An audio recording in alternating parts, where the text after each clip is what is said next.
Welcome to the channel.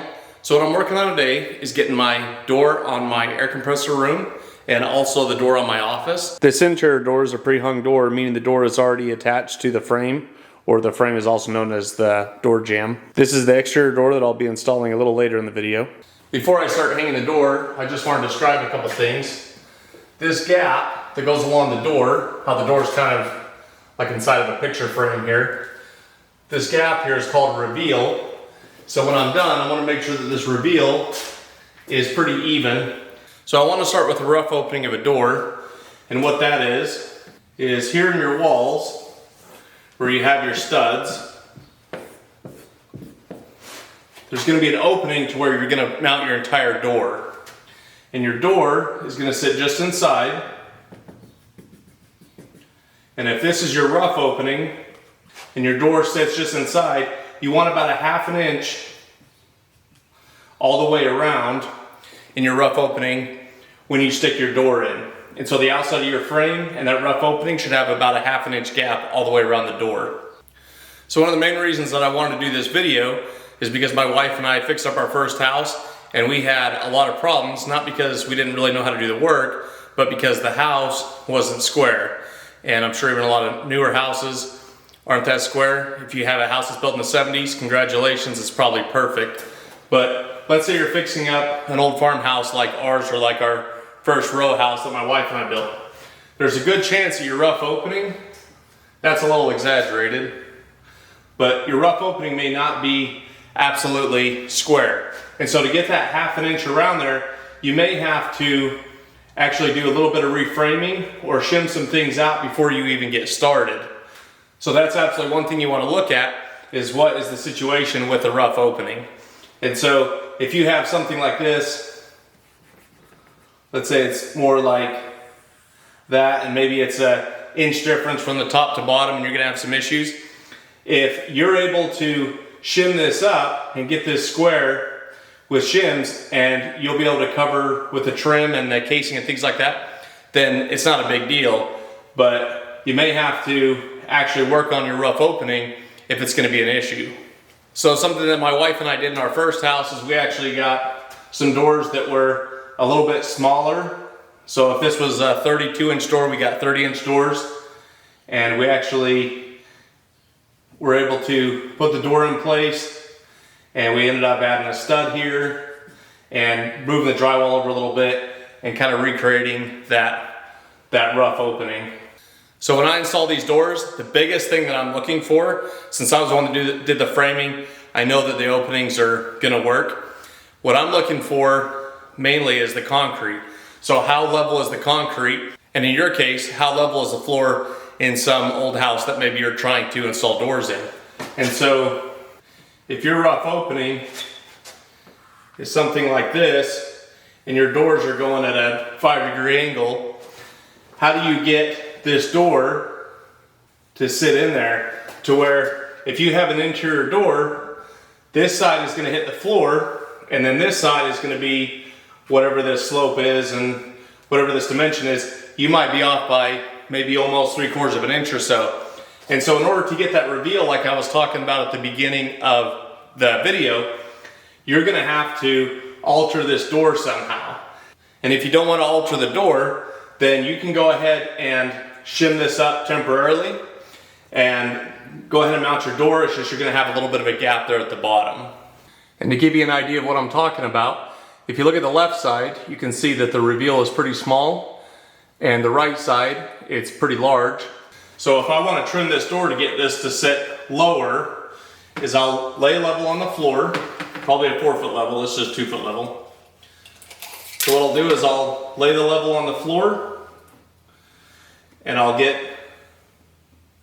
level on the level, and then what I'll do is I'll measure this distance. Now this distance might only be 1/2 inch, 3/4 of an inch, but what I'm going to do is cut whatever this distance was, whether it's 1/2 inch, 3/4 of an inch, I'm going to cut that much off on this leg of the door, and then that'll allow the door to sit flat on the floor. And for an exterior door, since this is a completely closed frame, you're just going to have to get the threshold perfectly level or it's going to be jacked up. I wanted this room as far as I could get it to the front of the building, and so I didn't build a part of the closet out. So all I did is put that scrap piece of board in there that I'm gonna hook the door to on that side. I'm gonna start by checking level. So I put about a 1/16 of an inch. So I'm gonna shim up the right side just a little bit, and then that'll make up the difference. I need this door to swing out, so you see the hinges on the left. So the side with the hinges is gonna be the side that I start with first. You can do this part with a 4-foot level. I have a 6-foot level, so I'm gonna use a 6-foot level. And I want everything on this board perfectly level because I want to be able to take the door and mount it right to this board. So these are the shims I'm going to be using for this door project. They make shims that are a lot longer. They make some out of composite, but if you're doing interior stuff, I would just use the regular wood. And I like using the shorter shims. So what you're going to do is you're going to move these shims back and forth to make up that gap. You want to move them in evenly so then you get a nice flat surface. So when I put the level on this board, what I found is that the bottom is actually kicked in a little bit. So what I'm going to do is, it really should be more like this, just stick out a little bit. So what I'm going to do is I'm going to put these shims on this board. I'm going to nail these shims into this board. So when I get done, I'll have a perfectly level surface to mount the door to. So at the top, I don't need any adjustment. So I'm gonna put my level at the top, come down about 20 inches or so, and get my shims in place.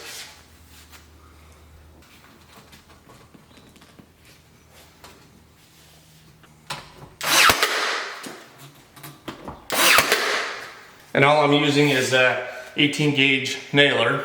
So I'm gonna continue this process a couple more times till I get down to the bottom. These doors come with all kinds of screws and staples, stickers and things on them. So make sure you get all that stuff off. The doors are also gonna have these plastic guards on the door jambs. So you gotta rip those off too. There's a plastic bolt that goes through and holds the door in place to the jamb. So what I'll do is I'll leave the plastic bolt in there, but I'll rip this piece off so when I'm ready, I'll be able to open the door. Unfortunately, this is a small closet, so it's gonna be hard for me to get the camera inside and film what I'm gonna be doing. But what I'm gonna do is move the door into place while I'm inside the closet. And wherever I have shims is where I'm going to nail the jamb through into the shim. And then the nail will also go into that whiteboard. Just finished hanging the one side of the door. And now you see that there's a huge gap here because your shims didn't make up for the distances you needed them to.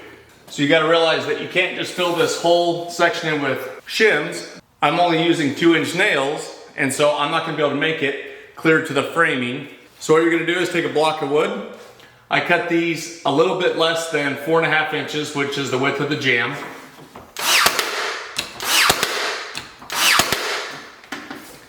Nail that in place. And now you'll have some place to shim against the board, and when you put your casing on, all this is gonna get covered up anyway. And when I installed the side with the hinges, I did lift it up just a little bit, and now that I have the door in place, it looks like the reveal on either side is pretty close. The middle needs to come up, which I would expect it would droop down a little bit.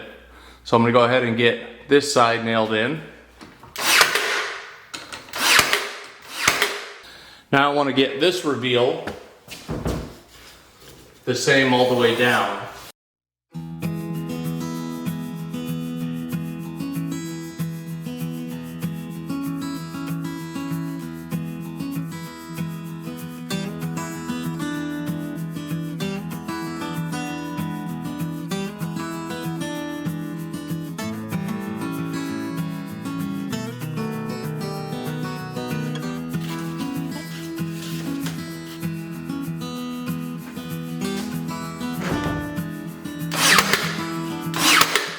So it may be hard to see, but the reveal is pretty even on that side, and then when you get down to the frame side, it's a lot bigger.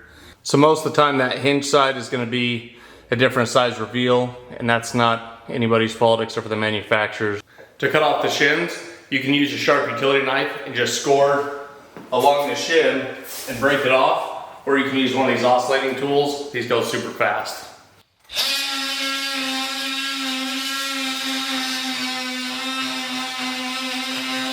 So when you put the casing on, a lot of people will just kind of eye it up. And so sometimes you might get, I don't know, about an 1/8 inch of a reveal here between the door and the casing.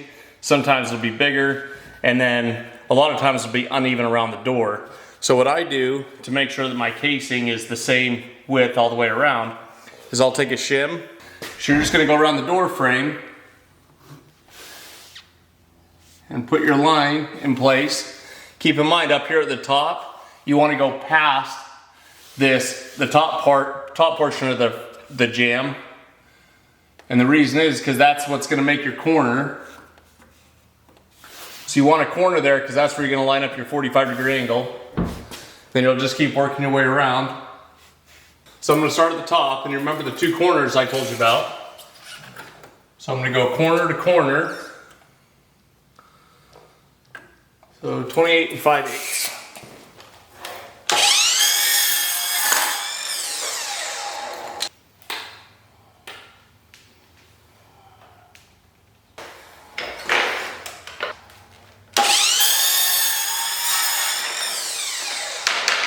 So I couldn't have picked a more difficult door to demonstrate on, but lining up at this corner and then going over to this corner, I had to cut off that outside corner there. So I'll go ahead and get this nailed up. This side's gonna be real easy because all it is a 45-degree angle. You go down to the floor. This side, I'm gonna have to measure this distance and rip a piece down and then 45 it. And whenever I measure for the casing, I'll go from the door up to the lowest point of that casing on the top of the door. And then from there, I know I can just 45 it up.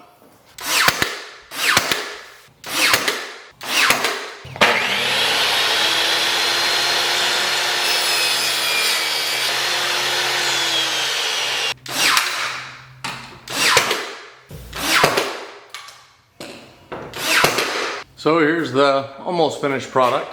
So obviously the other side of the door is just the same. So exterior doors are a lot different as they have that threshold at the bottom. So it's kind of a closed picture frame almost. That threshold has to be absolutely level, especially if you're in an old house and you have to use some sort of self-leveler or something, because if you don't, everything else can be messed up. And what's nice about these though is it has that brick molding, the trimmer on the outside, that kind of leans against the house and helps you in the installation process. If you followed the channel for a while, you'll know that this door can't swing inside because the office is actually pretty small. So it's actually gonna swing out. And what I'm gonna be doing is taking this door inside, and that brick molding I'm just gonna leave as the trim for the inside.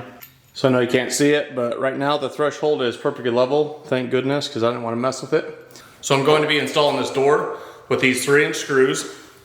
And I have a drill bit that's just a little bit bigger than this screw. It's not bigger than the head, just bigger than the shank and the threads. What that's gonna allow me to do is punch through the frame, and then I'll be able to put this screw through into the framing, and I'll be able to draw that door in wherever I want it. So I'm not gonna start by putting shims in. All I'm gonna do is start this screw, and then I'll put my shims in and tighten it down to where I need it. Then I can back this off or tighten it in and get that door jamb perfectly straight. So how I do this is I pull this weather stripping back, and I get a screw right in there.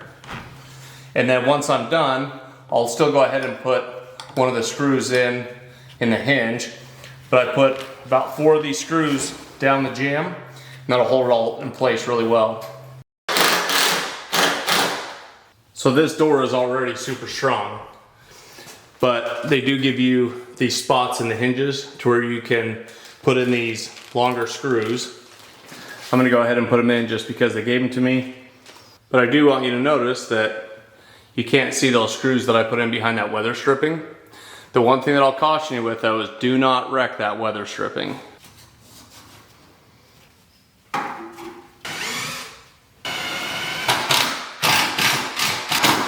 And just so you know, gaps like this are typical in these $260 doors, $280 doors. You can fix them pretty easy, but you shouldn't have to. The only thing I have left to do is put the casing around it. It'll just be the same casing that I used for the other door. If you are installing an exterior door in your house and that you just want this video to help get you started, there are a few things that are going to be different. So these exterior doors do come with instructions. This video will help you get started and hopefully keep you out of trouble. There are a few things that I didn't do just because this is an interior door.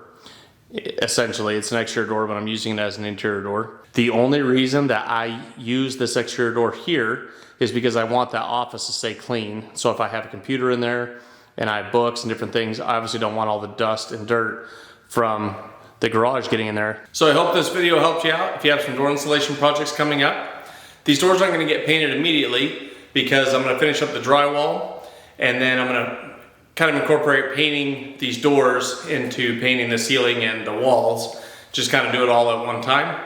And so watch for those videos coming up. So we're so grateful for everyone who supported our channel, and we thank you for watching.